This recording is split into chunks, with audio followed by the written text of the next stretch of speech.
নমস্কার বন্ধুরা, আমি অ্যাস্ট্রোলজার সম্রাট ঘোষাল।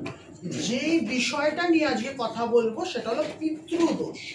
পিতৃদোষ আমাদের হরোস্কোপে আমরা কিভাবে বের করব, কি দেখব, কি কম্বিনেশন থাকলে আমাদের হরোস্কোপে পিতৃদোষ হয়। পিতৃদোষ মানে হলো কোনো আমাদের অ্যানসেস্টার মানে পূর্বপুরুষের কর্ম, বাজে কর্ম, কুকর্ম, যার দ্বারা আমরা এফেক্টেড হচ্ছি।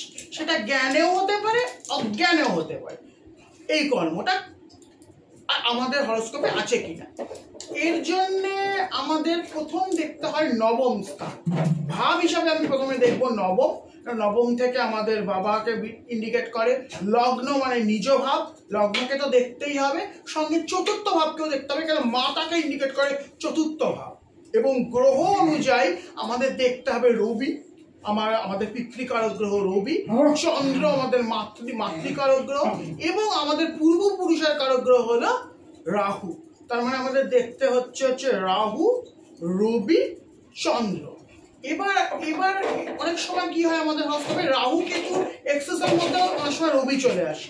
তাহলে এই যে এক্সেসে এলেই হবে না, এর মধ্যে কিছু কম্বিনেশন হতে হবে।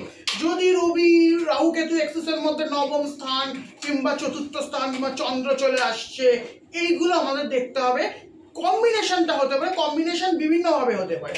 ক্যাপস লরের দ্বারা হতে পারে, সাব লরের দ্বারা হতে পারে, কনজাংশন হতে পারে, অ্যাসপেক্টস হতে পারে, গ্রহ নক্ষত্র বিনিময় হতে পারে, এর নক্ষত্র এক্সচেঞ্জ করেছে, এর নক্ষত্রে বসে পড়েছে।